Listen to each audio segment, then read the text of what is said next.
asawa na lang ang kulang. Aanhin mo yung ganyang ganda kung ang taon mo naman ay lumilipas. Real talk lang po. Kung may piso ako sa kada comment tungkol sa pagiging single ko, malamang milyonarya na ako. Let's go! Para sa GMA Integrated News, Mav Gonzalez, dahil masyadong busy sa trabaho, hindi ko mapagtuunan ng pansin ang love life ko.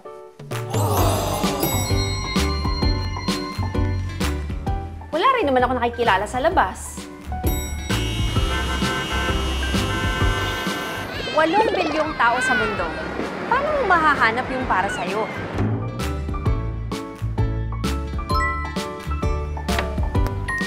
Posible nga ba ang love at first swipe? Paano kung ang swipe right, maging swipe wrong?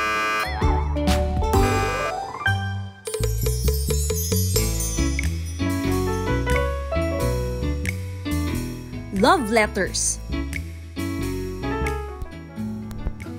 Harana. Magdamagang usapan sa telepono. Ganito ang ligawan noon. Ang mga magulang ko nga, naitabi pa ang napakaraming sulat nila sa isa't isa mula noong magkasintahan pa lang sila.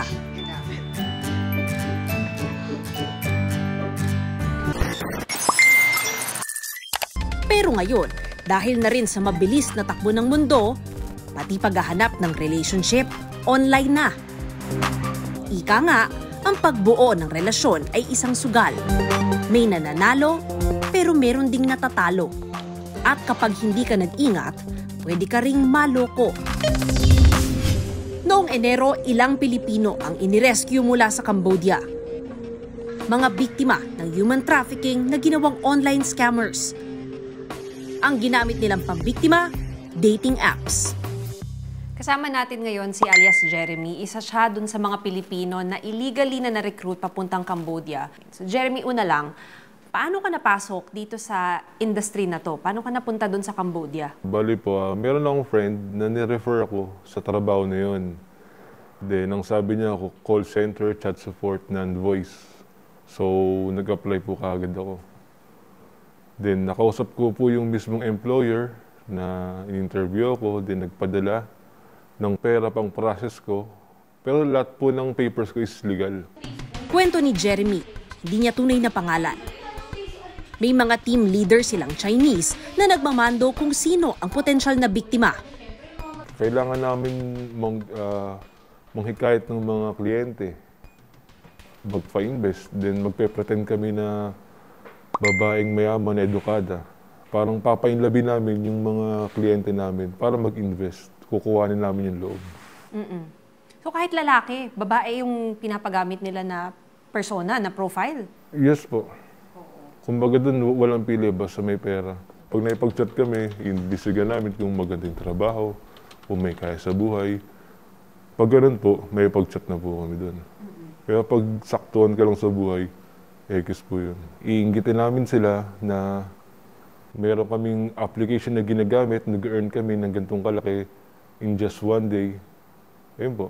Then hanggang magpapaturo na po sila kung paano po kung paano po ako kumikita sa ganung application. Isa sa mga tina-target daw ng grupo ni na Jeremy, ang katulad ng lola ko. Makakausap natin ngayon ay si Mama Linda. Si Mama Linda ay tita ng mami ko. Bali, kapatid siya ng lola ko. At si Mama Linda ay isang single mom kasi nabiyuda na siya. Pero mukhang may someone special siya. Ano yun, Mama Linda? Wait lang. Una, after mo mabiyuda, nag-date ka pa ba ng ibang tao? Wala siya sa isip ko. Nito na lang nadagdagan yung age ko kasi nalungkot ako. After nawala yung husband ko, nakaramdam ako ng lungkot. Doon ko naisipan na sumali sa mga dating apps. Nag-register ako. Ang nagpakilalang 65-year-old British engineer na si Gibson ang unang nakamatch ni Mama Linda. Ayon sa bio nito, biyudo at may isang anak. We've been good. Chat every day. Chatting every day. But I've noticed, hindi siya nag-video. Parang nahulog yung loob ko kasi masyado siyang flowery. Bolero. Bolero. Sa madaling salita, bolero. Sabi niya, meron akong pending job sa Philippines. Bibisit ako dyan. We will meet up. Okay. So, Lola, naniwala. Siyempre, mag-meet up. I think, Mama Linda, nung time na sabi niya pupunta siyang Cebu, yun yung time na sabi ko pahingi ng picture niya. Yes. Yun yung time na yun. Yun na yun. I-reverse image search ko yung picture na sinend ni Gibson kay Mama Linda. Yan. So, meron siyang picture. Tapos, dito lang sa reverse image search, hahanapin niya online yung mga nag-post na ng similar picture. Ayan, lumabas yung picture niya. Ito. Yung website nakalagay, fake scam info. So, marami na palang nag-report sa kanya apparently. So, hindi natin alam kung itong person na ito yung scammer talaga or ginagamit yung picture niya to scam other people sa mga dating app. Which in that case, kawawa naman siya dahil nagagamit siya sa pang-scam. Ang mga Pilipinong nasangkot sa dating scam, nakauwi man ng Pilipinas, may takot pa rin na balikan sila ng iniwan nilang amo. Gaya ni Jenny, hindi niya tunay na pangalan. Ito naman si Jenny, isa rin siya dun sa mga na-recruit illegally papunta ng Cambodia at meron pa siyang mga kaibigan na naiwan dun ngayon at hindi pa rin sila napapauwi dito sa Pilipinas. Dun sa mga kinakausap ninyo, meron ba kayong preferred na edad ng mga ilulure ninyo para mag-invest? Actually, meron po eh. Ayaw po nila ng mas bata sa 25 years old. Gusto nila 30 pataas. 30 years old pataas. Bakit merong ganong edad? Dahil po yung standard nila, baka sakaling wala daw trabaho or walang business, ganun. Pero dun sa mga na-experience ninyo, ano yung pinakamarami na nasa scam? Mga Amerikano. Amerikano. Amerikanong edad 45 to 55. Sa madaling salita, mga taong marurupok, hopeless romantic at mga naghahanap ng forever ang kanilang madalas targetin. At kadalasan, sa dating app sila natatagpuan. Kwento ni Jenny, naaawa raw siya sa mga nabibiktima. Yun nga lang, sa kanila naman ang balik kapag wala silang na-scam. Pag wala kaming naloko, may penalty kami. Babawasan yung sahod namin. Pagkatapos, may OT pa kami. Sa isang araw, gano'ng kahaba ang trabaho? 16 hours. 16 hours. Tapos ang bayad nyo dun ay para dun lang sa 8 hours. Tama. Napilitan tuloy sila ng mga scam kaysa maparusahan. Hindi gaya ni na Jeremy at Jenny, si Lolita, hindi niya tunay na pangalan. Sa umpisa pa lang, dusa na agad ang dinanas ng ma-recruit sa kumpanya. Ito naman si Lolita, isa rin siya dun sa mga dinala sa Cambodia pero hindi siya pinadaan dun sa proper ports. Kaya parang backdoor yung dinaanan nila kaya siya nakarating dun. Wala po kaming dalang papel. Wala at all. Opo, kasi sabi nila sila pong mag-aasikas. 7 araw naglakbay si Lolita mula Zamboanga, papuntang Jolo, hanggang sa makarating ng Tawi-Tawi palabas ng Sabah. 6 na oras silang naglakad sa bundok papuntang Kota Kinabalu. Dumaan pa sila ng Brunei at Thailand bago tumuloy ng Cambodia. Nung bang time na binabiyahe kayo ng ganun, nagtaka ka ba na parang ba't ganito? Opo, gusto ko na pong umuwi. Or, no choice na po eh. Lalo po nung nasa dagat. Kung po pwede lang tumalon, tatalon talaga. Kaso nga po, baka kasi pag yun po, malalaking alon po talaga. At nakataki po kami ng tulda po. Siguro nga po. Parang human trafficking na po talaga nasa isip ko. 2 linggo pa lang nagtitrain si Lolita nang sila ay mailigtas at maibalik sa Pilipinas.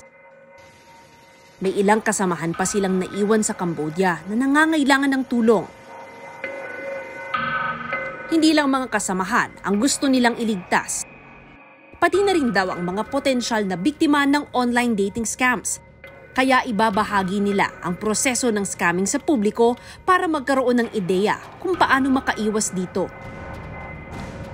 Una, pinakamahalaga sa lahat, ang paggawa ng profile account ng scammer. Anong profiles ang ginagamit ninyo? Kasi hindi nyo naman pwede gamitin yung mga pictures ninyo eh. Tama.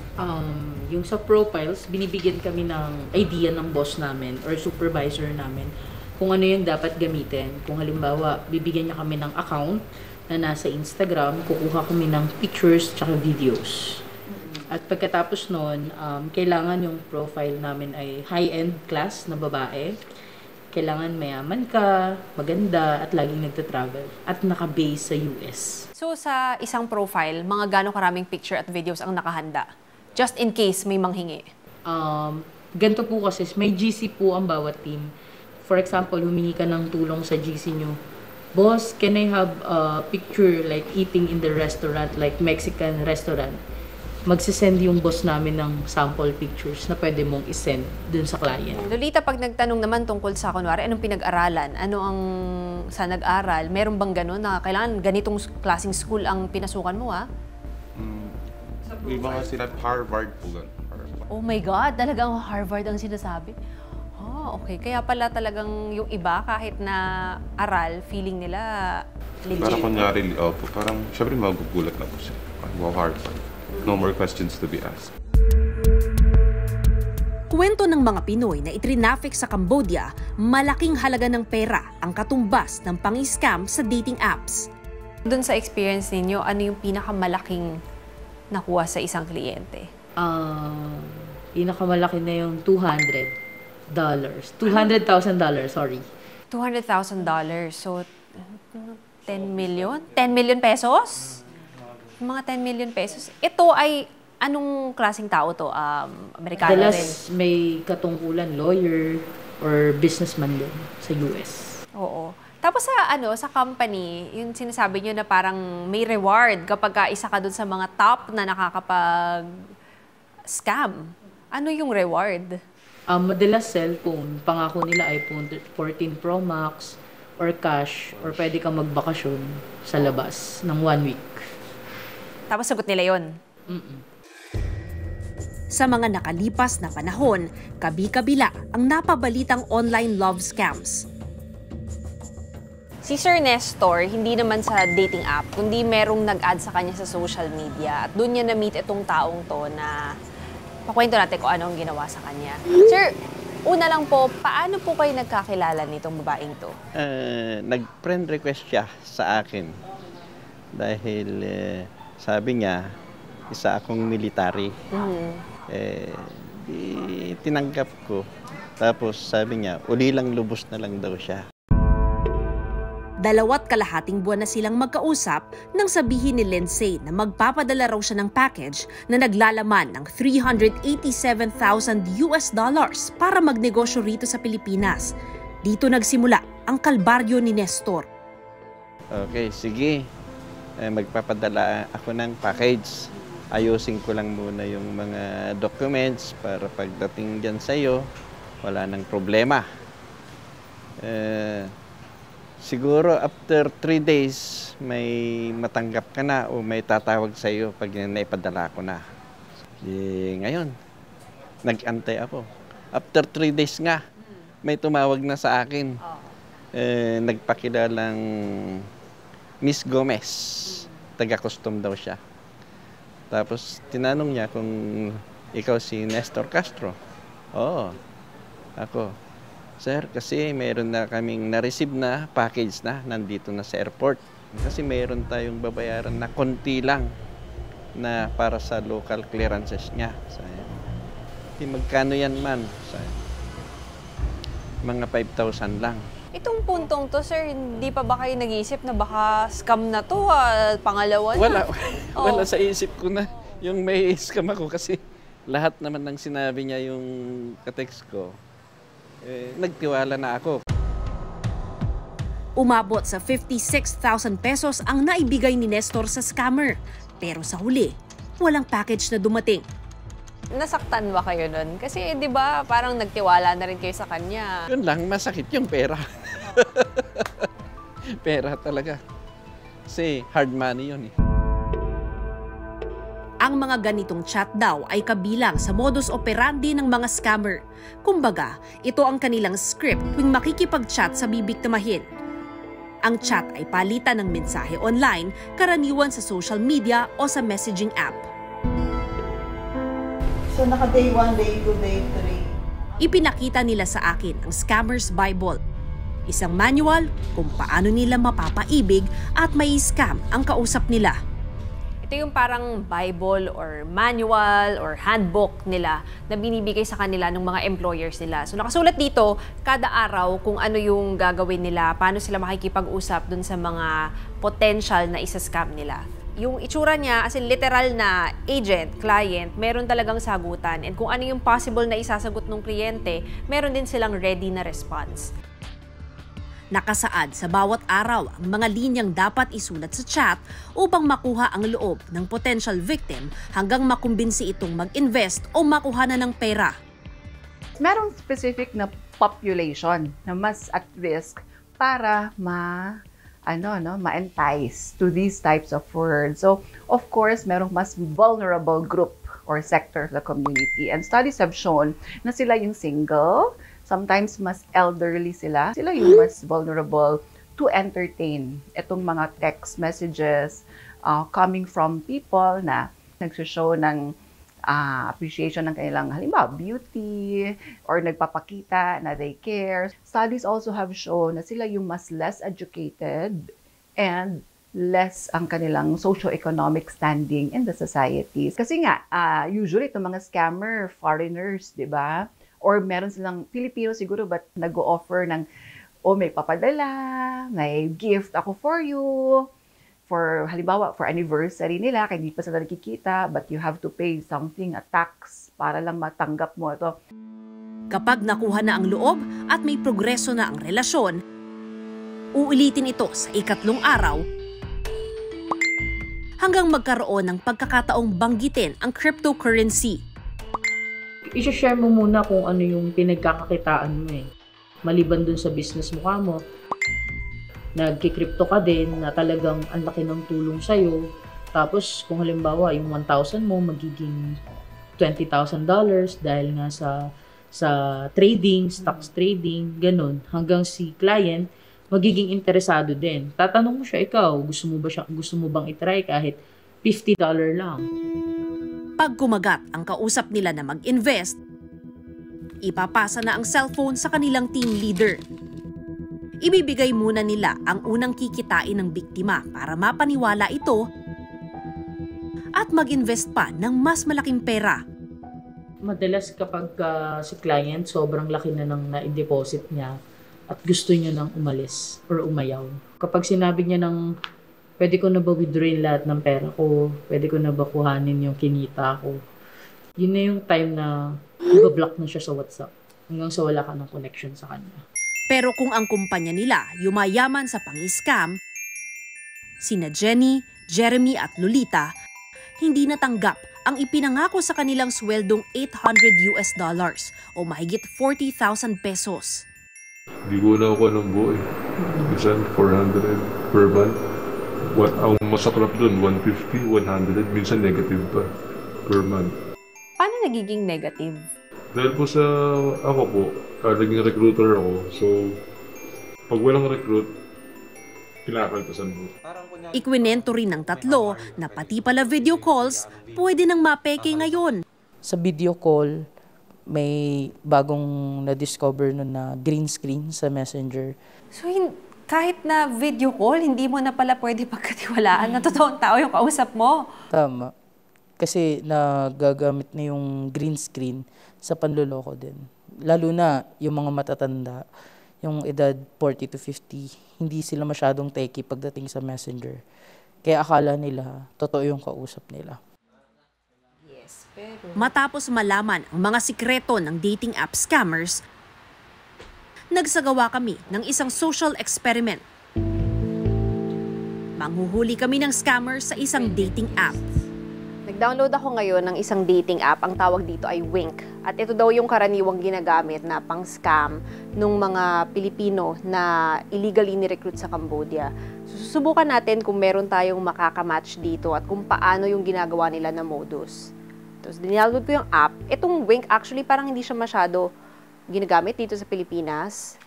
I think mas sikat siya sa ibang bansa. Bilang millennial na medyo nakafocus sa career, nahirapan ako na humanap ng mga dates. Lalo na kasi yung social circle ko medyo maliit. And at the same time, yung mga nakakasalamuha ko sa trabaho, hindi ko naman age range. Kaya naisipan ko na mag-dating app. Meron talaga mga pagkakataon na meron kang may-meet na catfish, mga peking accounts, scammers. And me, personally, muntikan ako na maloko ng isang lalaki na nagpapanggap siya na ibang tao. But then, dahil nga medyo mabusisi ako, nalaman ko na scammer siya bago pa niya ako na-scam. May nahanap na kagad ako na peking account.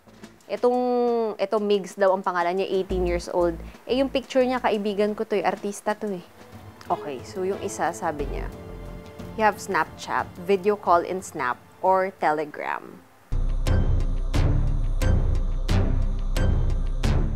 Ang hirap naman. Nakakapagod. Actually, nakakapagod mag-chat sa dating app pala, no?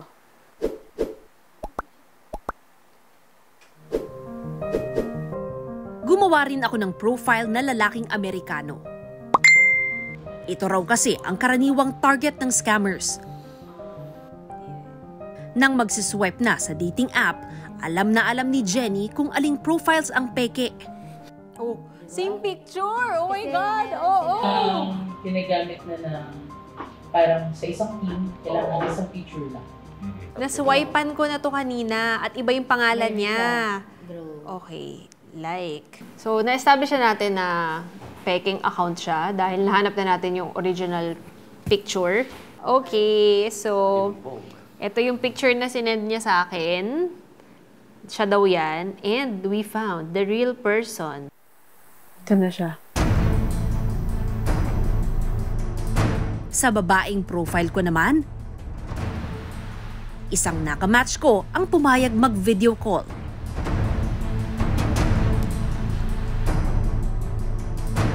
Ito na siya. Nasa Telegram na siya.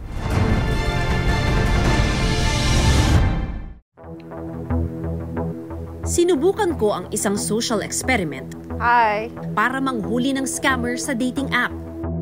Pumayag mag-video call ang isang nakamatch ko. Oh my God. Okay, so we have to block that one. Okay, so that was not a scammer. Bastos lang siya.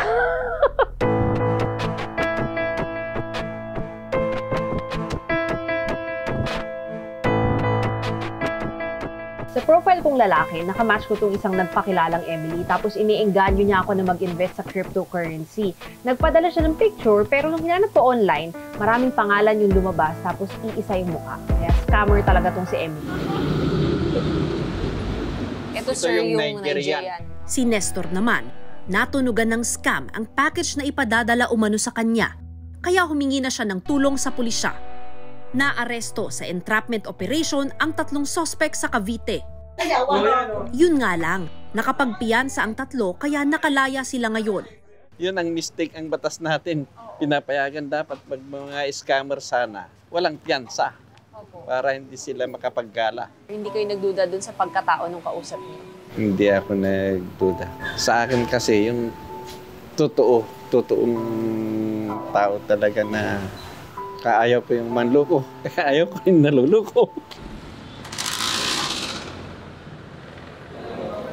Ayon sa PNP Anti-Cybercrime Group, mula January 2022 hanggang January 2023, 93 ang nabiktima ng online love at dating app scams. Pinakamarami rito, nagbigay ng pera ang biktima sa kausap dahil may emergency o matinding pangangailangan daw ito. Ang red flags natin, lagi po niyong tatandaan na pag ang kausap niyo, ang katransact niyo online, naghihingi ng pera agad sa inyo immediately, that's a red flag. Ma'am, yun pong mga ganitong online scammers, kapag nahuli sila po ba ay makukulong or ito po ba ay bailable? People have to understand na lahat ng traditional crimes is pag nangyari siya online with cybercrime getting into the picture, it's always, the penalty will always be 1 degree higher. So kung halimbawa 6 years lang yan, and 1 day, pagka pasok si cybercrime, it would be 12 years. Pero available po ba to? Case-to-case basis. There are, of course, cases na bailable and there are, of course, cases that is non-bailable. Let's say, if you talk about Article 315, which is swindling estafa, yung mga regular, yung mga maliliit, depende sa amount, so that's bailable. Pero once na pumasok siya sa syndicated estafa, meaning 1 or 2 to 3 persons gang up on one particular person to victimize, yun, papasok siyang syndicated, then walang bail.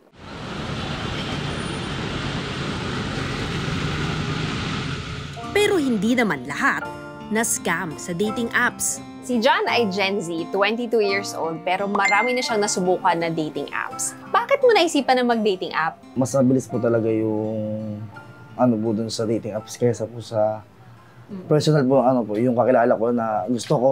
Pero ikaw, ano mas gusto mo? Yung sa dating apps po. Sa dating app talaga? Kasi po parang torop yung sa personal eh. Okay.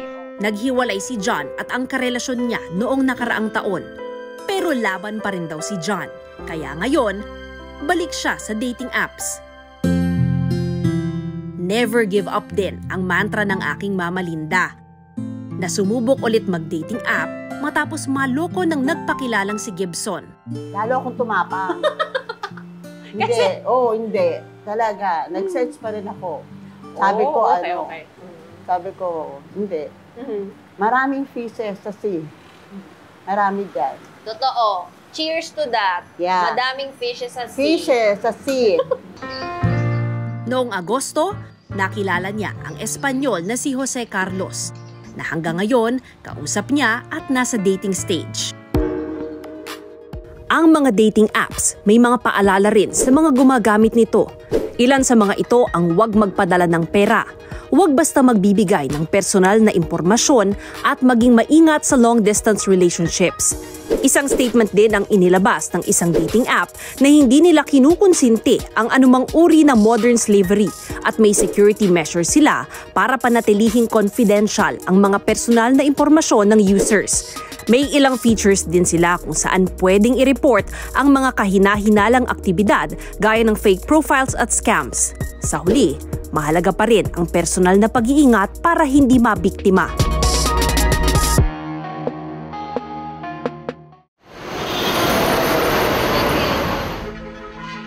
Saan ka man maghanap ng forever, dapat maging maingat. Kilalanin mabuti, lalo na sa dating apps. Dahil baka mapaasa ka lang, maiwanan, o mas malala, ma-scam.